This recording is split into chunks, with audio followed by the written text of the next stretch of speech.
Dalam proses pembangunan pesat NEV, China pada asasnya telah mewujudkan sistem rantaian bekalan yang boleh dikawal secara bebas. Ini sekaligus akan membentuk kelebihan daya saing antarabangsa yang kukuh dalam pelbagai rantaian perindustrian. Malah, syarikat China juga telah menyumbang 3 daripada 10 syarikat NEV global teratas dan 6 daripada 10 perusahaan teratas dari segi kapasiti terpasang bateri kuasa. Oleh sebab itu, negara China telah pun menjadi pengeluar bateri litium terbesar di dunia dengan beberapa perusahaan seperti CATI dan BIT yang menduduki kedudukan penting dalam pasaran bateri global. Menurut satu kenyataan media, negara China telah mencapai kemajuan yang ketara dalam teknologi teras seperti pemacu elektrik dan kawalan sistem atas kapal melalui pengenalan teknologi, penyelidikan dan pembangunan bebas, kerjasama dan pertukaran. Kejayaan ini telah dicapai dan dilihat dalam bidang utama seperti motor segerak magnet kekal dan motor tak segerak AC.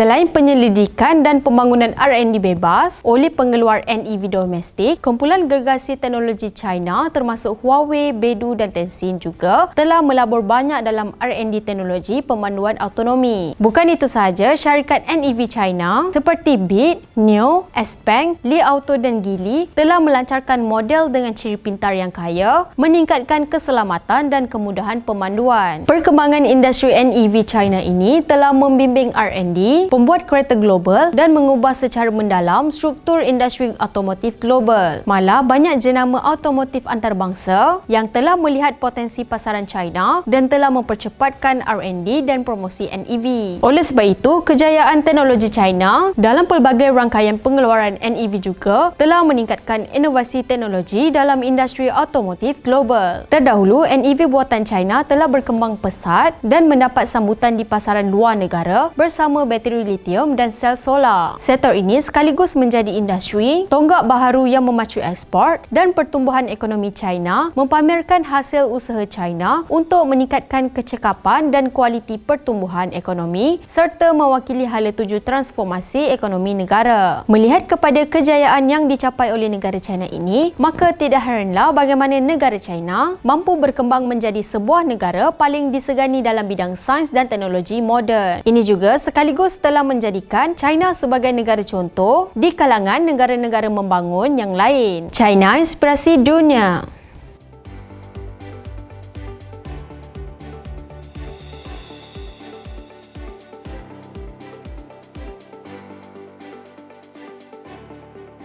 Channel China Kini ini akan memaparkan info-info berkaitan pembangunan, ekonomi, sukan, pelancongan, kecanggihan sains dan teknologi yang terdapat di negara China. Untuk perkongsian lebih banyak info menarik, jom subscribe channel China Kini ini. China, inspirasi dunia.